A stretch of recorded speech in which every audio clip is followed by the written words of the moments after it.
If you enjoy our videos, subscribe, like, and comment to support us. Thanks for tuning in.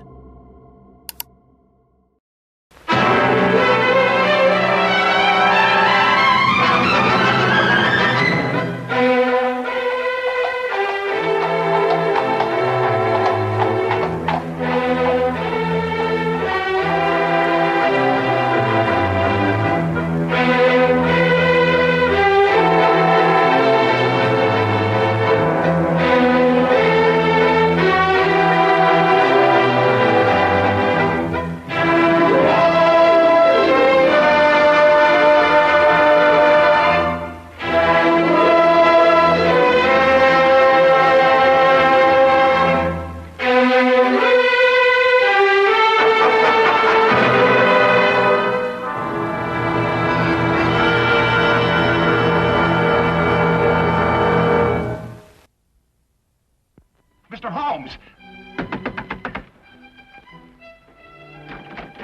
Mr. Holmes! Mr. Holmes!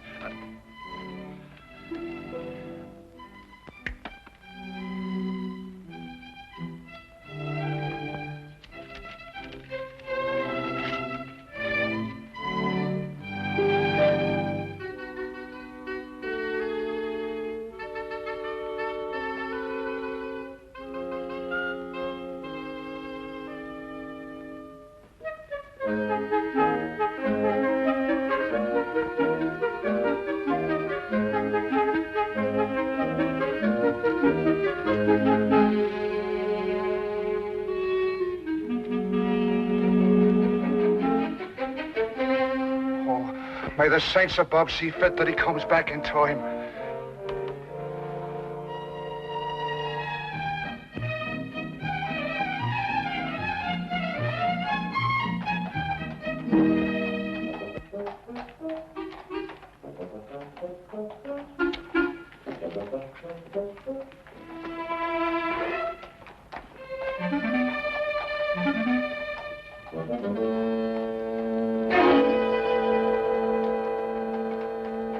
Watson, look. Holmes, where'd you get that wallet? It's not yours, is it? Oh, no, it isn't. But would you believe me if I told you I lifted it from a pickpocket? No. You what? Yes. He lifted it from that gentleman over there, and as he passed me in full flight, I lifted it from him. Yeah. Well, don't you think it'd be good to give it back to the owner before he leaves? Ah, better than that. I'll place it back in his pocket without him even being aware that it was taken in the first place. Oh, Holmes. Ah, but this is far harder than lifting a wallet and requires diligent training. Now, watch me closely, Watson.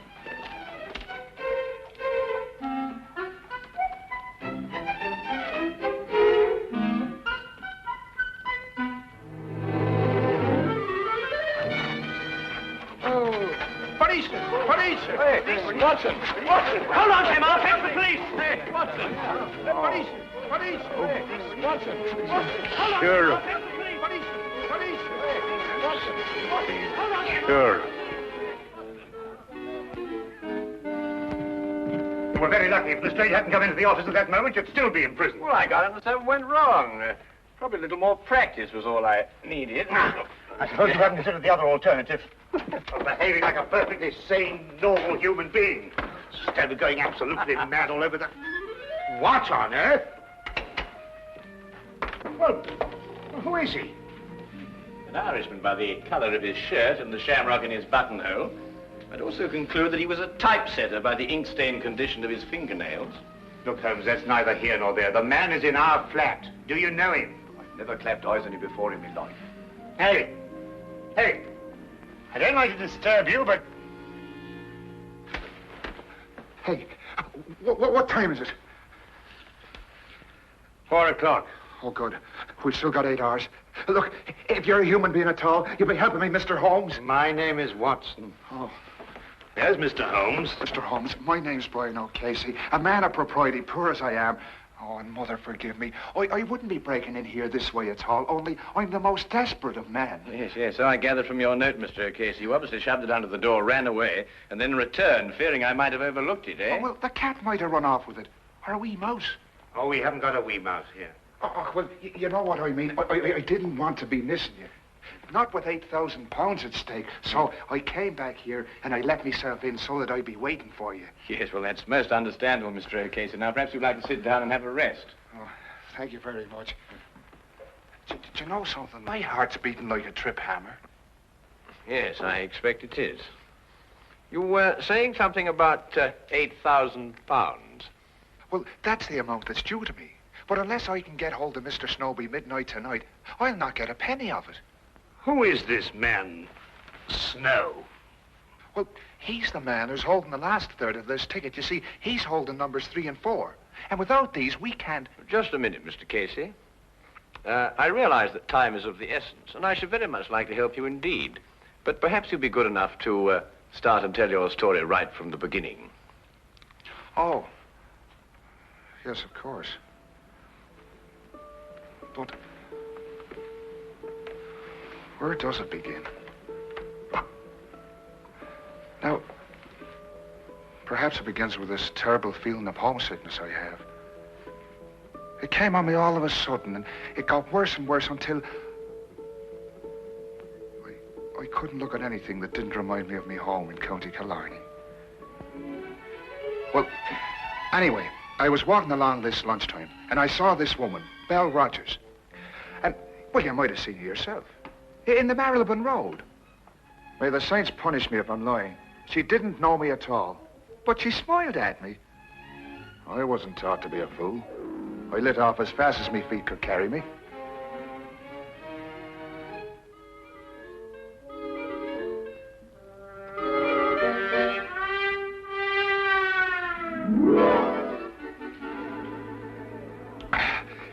Another glass of stout, if you please.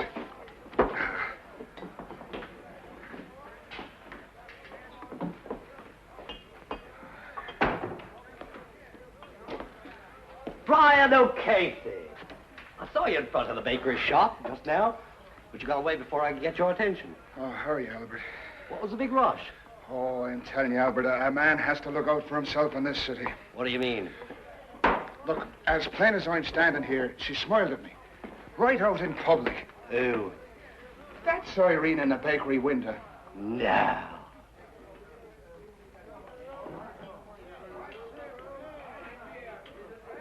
Twice. What's the time? Well, how the devil would I be after knowing that? You mean you didn't find out? Well, can't you see, man, that's exactly what you wanted me to do. Oh, I find good luck. Good luck, you say? Huh. Now, look here, Albert Snow. I don't mean any disrespect to your country, but the fact is, I've been saving me money for one reason only. And that's to get back to Ireland as soon as possible. And no temptress with a honey tongue is going to flamboozle me out of it. O'Casey, you may be doing the poor girl an injustice. Ah, but look, the fact is that she smiled at a perfect stranger. And in a certain way. Now, look, no woman is going to do that unless she's interested in getting a poor fool's money. Now, stay close by me. She's followed me here. Oh, there you are. I didn't think you'd run off when I smiled. What do you want? What do you want with me? It's in the window you belong. I only want to talk to you. Ask her to sit down. But look, this is no place for a woman. This is a tavern, you know. You'll ruin your reputation here. People won't buy the cakes you make. I'll only be a moment. Right here, Miss, Rogers. Miss Rogers. Del Rogers. Now, there's a name for you. Beautiful. My name is Snow. Albert Snow. This here's my friend, Mr. Brian O'Casey. How'd you do? Come on, Brian, sit down. Oh, all right.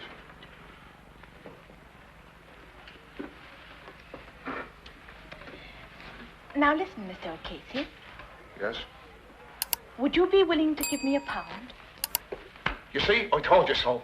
No, wait, let me finish. Yes, let the little lady finish.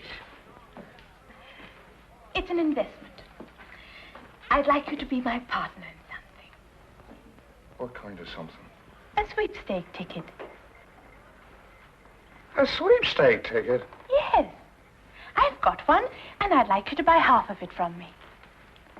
I don't understand any of this at all. Call it superstition, Mr. O'Casey. You see, I noticed you were an Irishman from the bakery window. That four-leaf clover in your buttonhole. And since everybody knows the Irish are lucky, I'd like an Irishman to be my partner. Well, it isn't for a woman to be gambling. Oh, perhaps not. But think if we win, we'll divide £24,000. Aye, and if we lose, which is much more likely, I'll be out £1, which is half a week's pay. Now, wait a minute. I've got an idea. Why don't the three of us share a ticket? You can afford that much, can't you, Casey?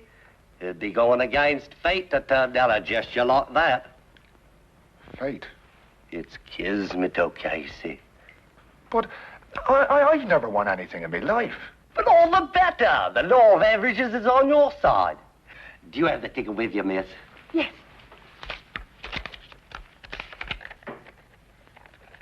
One, 6, 6, 3, 4.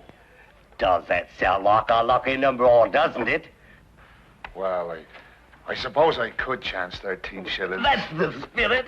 Now, wait a minute. Who's going to keep this ticket?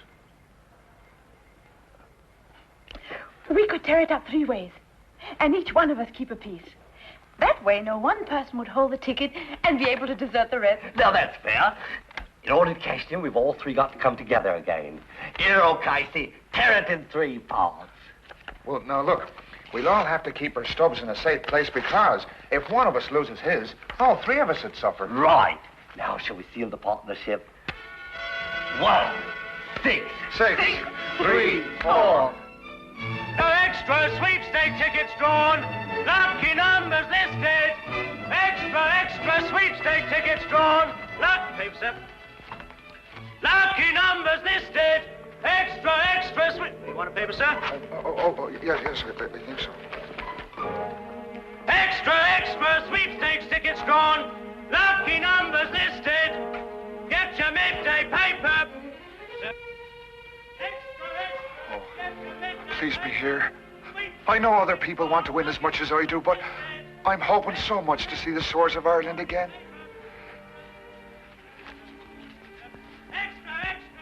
16634.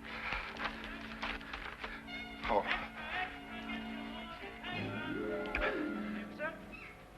One, 6, 4.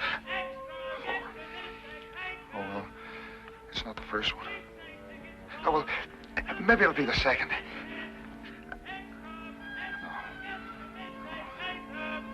No. Take it easy, Brian, boy. There's still 5 more numbers.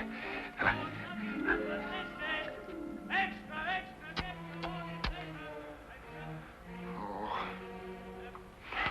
that Albert Snow. I was mad to let him talk me into this. Kismet. Fate. I'm going to be owed 13 shillings. That's what my fate's going to be. Oh.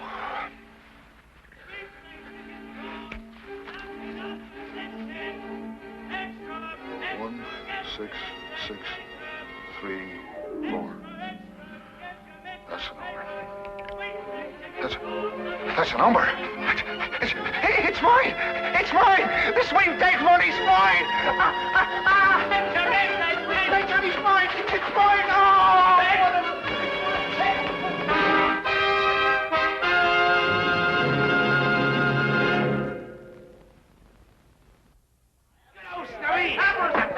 Albert Snow, look! Our ticket's been drawn! Oh! Why do you think I'm treated? Hey, what are we going to do? Shall we sell it? Come on with the table. We'll have a meeting of the stockholders to decide. Right, wait till I get people here.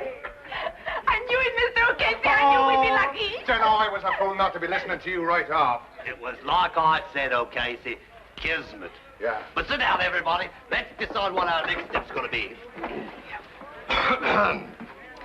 The question which confronts us now is, shall we sell the ticket or hold on to it and go all the way? Burning Dream, our horses are 20 to 1 short, but he could win. I say, let's go all the way. Oh, well, I'm not that much of a gambling man myself. But, Mr. O'Casey, you just admitted you were lucky. You can't desert us now. Us? What do you mean by us? Do you mean you both decided already? Well, Belle and I have been seeing a bit of each other. Naturally, we speculated on what we would do if our ticket was drawn. Oh, Casey, wouldn't you like to be rich? Oh, well, sure, and I would, but... Let's put it to the vote. Majority wins. No, wait a minute, Belle. Of course, we'd outvote him. But I think in a case like this, since we're all friends, a decision like this should be made unanimously. How about it, oh, Casey? Come in with us.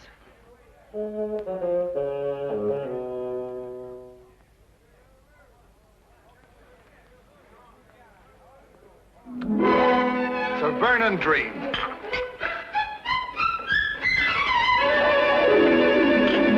Hey, waiter, I'll have another beer, as long as he's paying for it.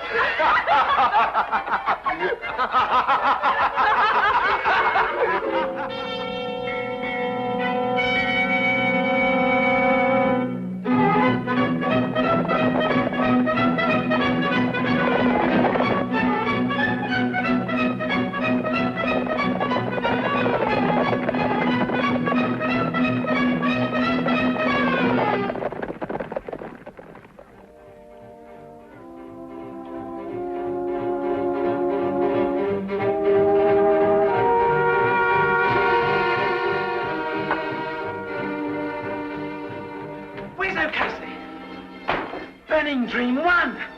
Burning Dream won! He's fainting.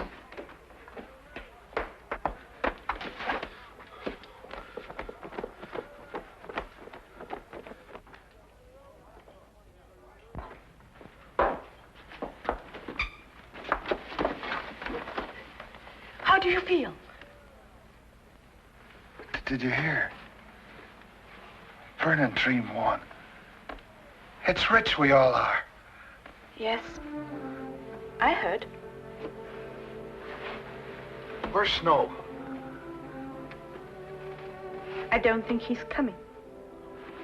What do you mean he's not coming? He's got a third of our ticket. He has to come. I've been looking for him since last week, when he broke an appointment with me. Mr. O'Casey, he's disappeared.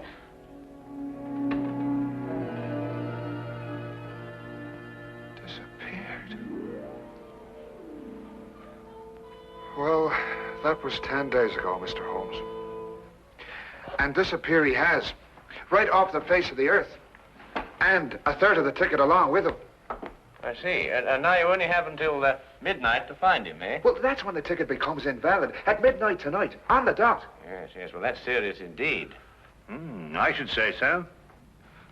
Well, look, do you think you can do something to help us? I was told if anyone could perform a miracle, 'twas you. Well, that's a little exaggerated, but I'll do my best. Where can I get in touch with you, Mr. Casey? Well, you'll be finding me at the Golden Coach Inn tonight. Miss Rogers and I decided to stay there until closing time, in case Albert should turn up. Oh, good, good. Well, I'll look for you there, then. Right, thank you very much.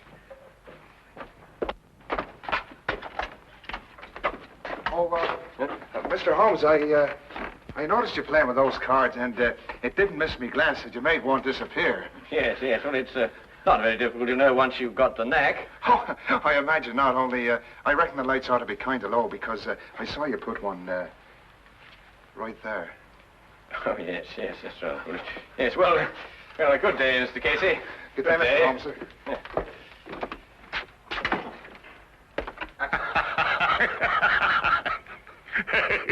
Yes, well, I'll work it out in time. Why don't you give it up altogether? I was referring to the disappearance of Mr. Snow. Oh. Where are you going? We are going to the baker's shop to see Miss Rogers, Watson. About what? It's almost 5 o'clock, Watson. We have just 7 hours until midnight.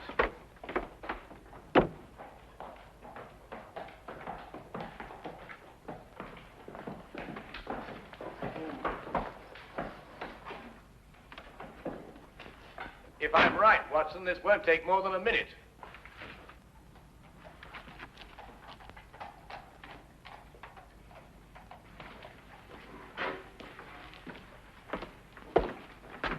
Good afternoon. I'd like to speak to Miss Rogers. Is she here? She left this morning. Oh? Why? Don't ask me. When I arrived, she was gone. There was only a note from her saying she'd taken one of the 12-layer cakes, which she would pay for in the morning. Aha. Was it by any chance a white cake? One of my very best. Thank you very much for the information. Good afternoon.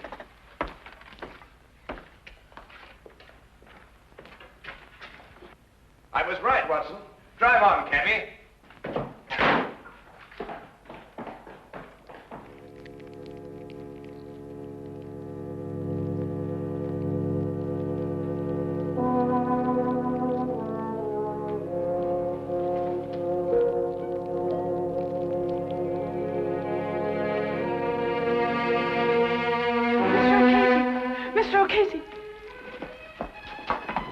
Here, no, take it easy. Come on. Sit yourself down.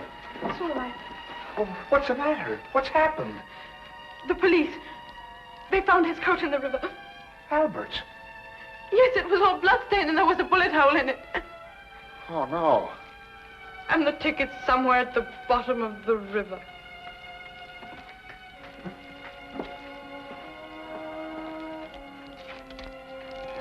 What are you going to do? I'm going to throw my stub into the fire and watch it burn. It's useless now. Oh, but Miss Rogers,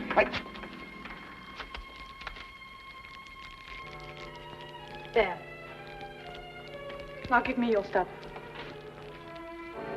It was my idea to split up the ticket. I deserve to see my mistake all the way through. You may as well, Mr. O'Casey. With Miss Rogers' stub destroyed, yours, I'm afraid, has no value. But you told me there was hope. Yes, I know. I'm sorry. I was mistaken. You may destroy it now, Miss Rogers, if you wish.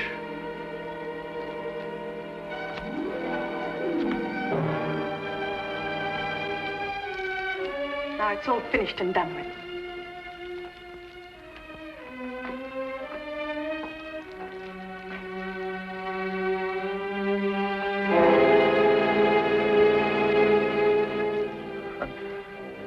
My hopes were so high of seeing the shores of Ireland soon again.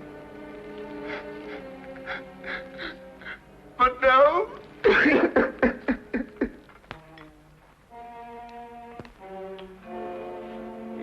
Yes, perhaps a little tea would improve your spirits, eh? I can still see the picture of those two at that inn. Take me a long time to get over that, Holmes.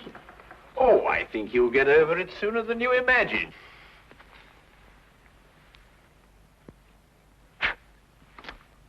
Holmes, what? Leisure domain, my dear fellow. The hand deceives the eye.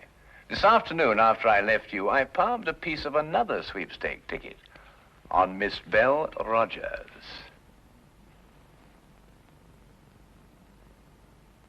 Neat, eh? Would you like a little whiskey in your tea? Do you good, you know, and help you sleep. Blast the tea, Holmes. You're hiding something from me. Well, nothing really, except that it occurred to me that Snow and Belle Rogers had contrived to cheat O'Casey out of his money.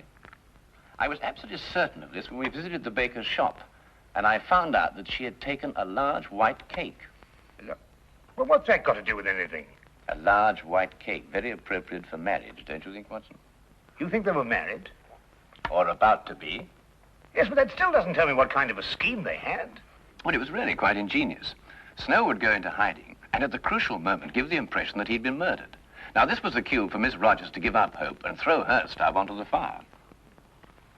Ah, yes, but it wasn't the real stub, but one that she had obtained, as I did.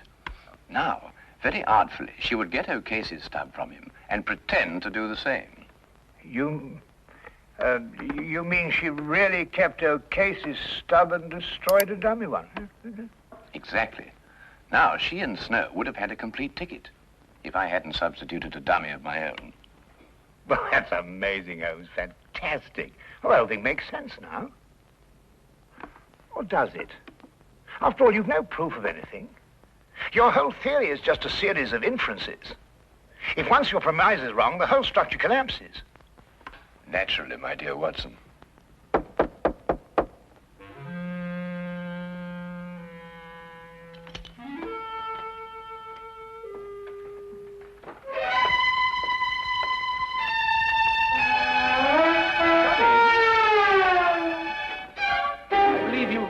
Rogers, and this is the missing Mr. Snow. I think you'd better fetch O'Casey now, Watson. I can't predict what his feelings will be when he sees you, but you know what Irish tempers are. Why, say, Holmes, Yes? don't you think that Mr. O'Casey's third share is worth at least half? Oh, yes. Yes, quite right, Watson. At least a half.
Chapter 2.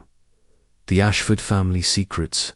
The late afternoon light filtered through the curtains of Hercule Poirot's London flat, casting a golden hue across the room's polished surfaces.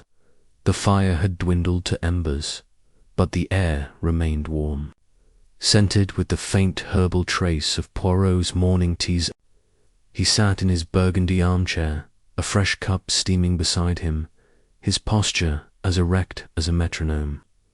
The anonymous letter lay on the side table, its edges slightly curled from repeated handling.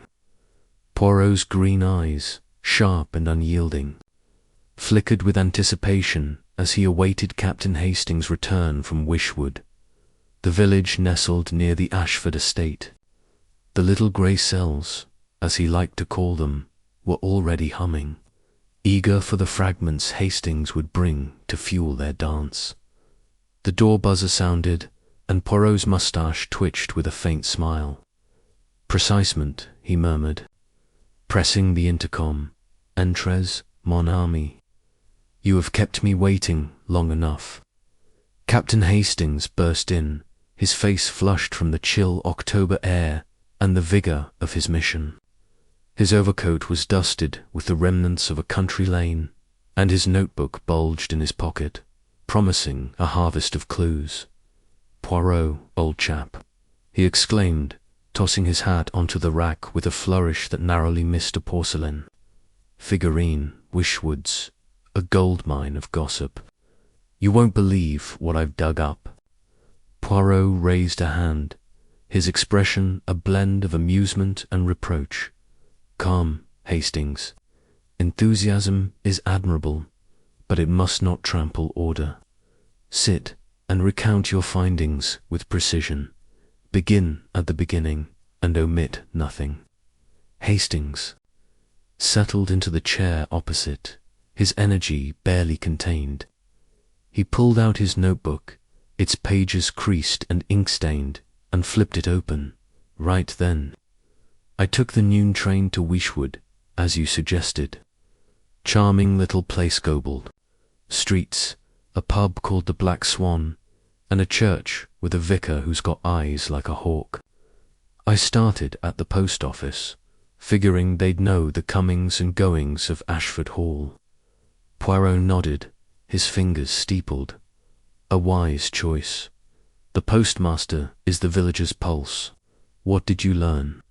Hastings grinned, clearly pleased. With his initiative, the postmaster, a Mrs. Tuttle, is a font of local law. She says the Ashfords are the talk of Wishwood, and not in a good way. Lord Ashford Reginald, that's his name, hasn't been seen in the village for months. Keeps to the estate, supposedly ill, though Mrs. Tuttle swears it's just an excuse to avoid creditors. Seems he's got a taste for cards and horses, and not the winning kind. Poirot's eyes narrowed. Financial troubles. Most interesting. A man of title, hiding from debt, is a man with secrets. Continue. Hastings turned a page.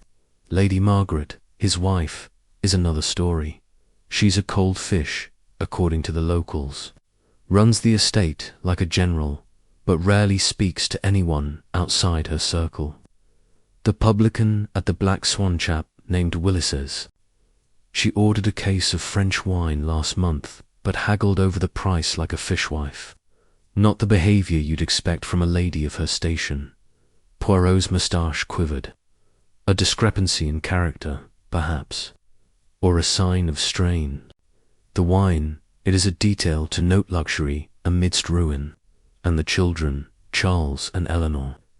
Hastings leaned forward, his voice dropping conspiratorially. Charles is the golden boy, or so he thinks.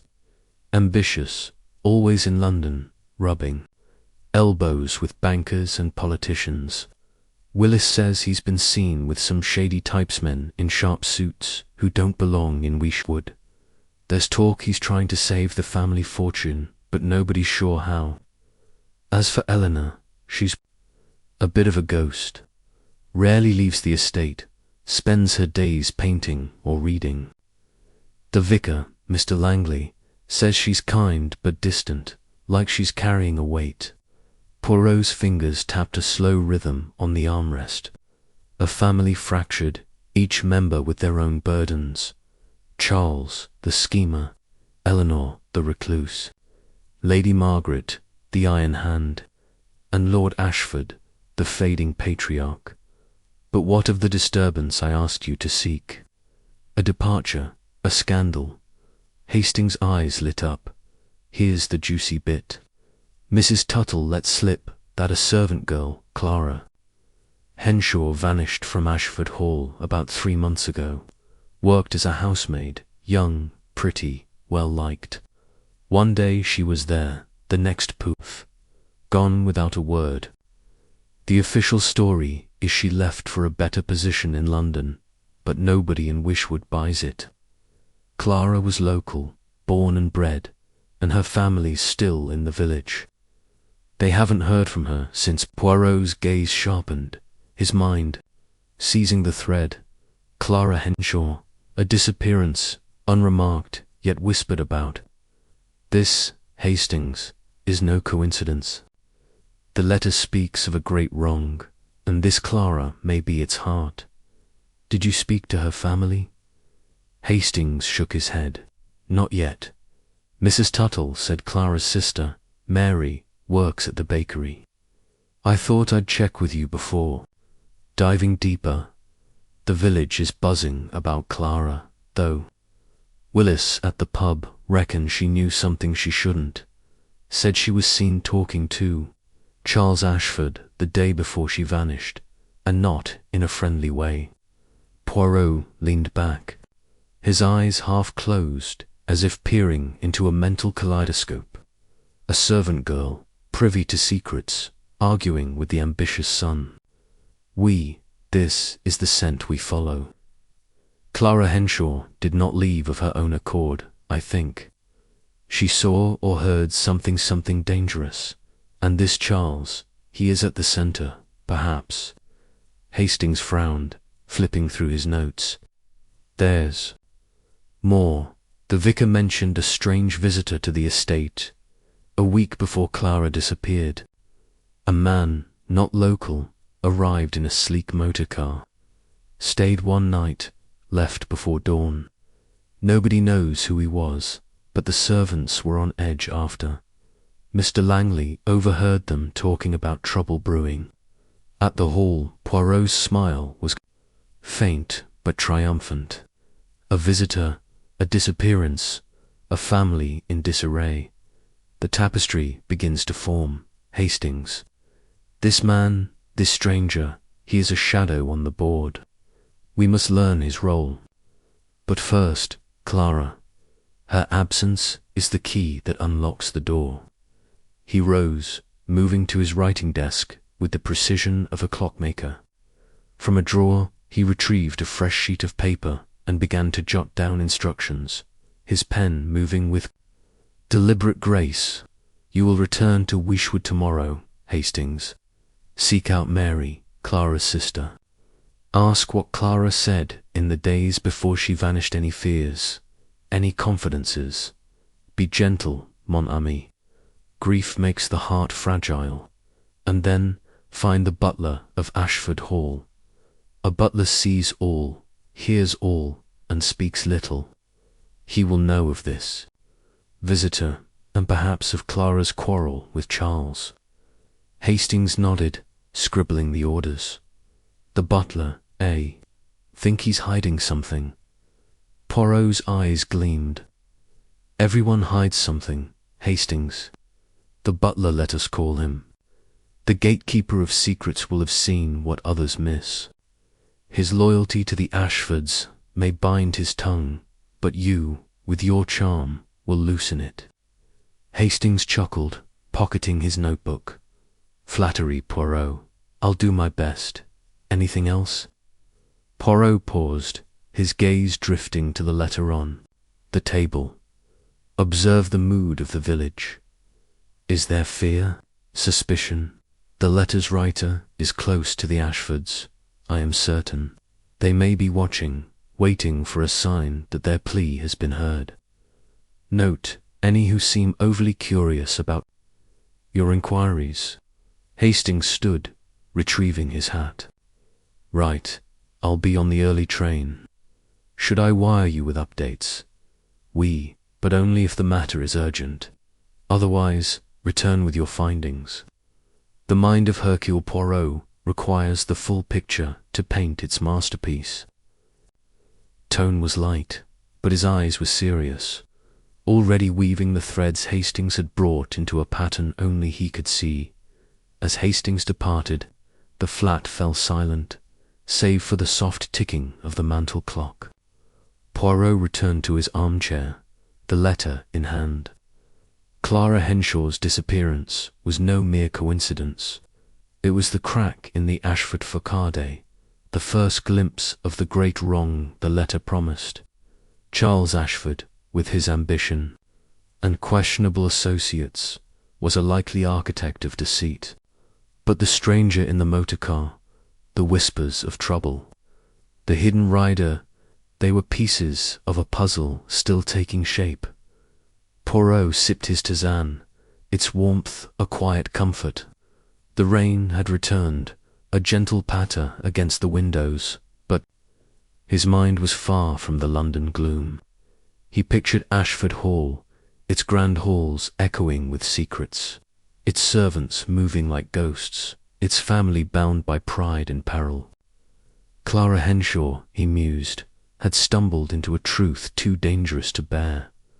Was it theft, betrayal, or something darker, buried in the estate's shadowed corners? He set the letter down, his fingers lingering on its ink-blotted words. The challenge remained to solve this mystery without stirring from his chair. Yet already the little grey cells were at work, sorting, analysing, building a structure of logic from Hastings' scattered clues. The Ashfords' world was unravelling, and Poirot, with his armchair as his throne, would be its unraveller.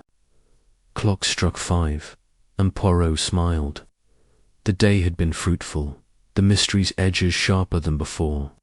Hastings' return would bring more pieces, and from them the truth would emerge. For now he was content, the quiet satisfaction of a hunter who knows the quarry is near.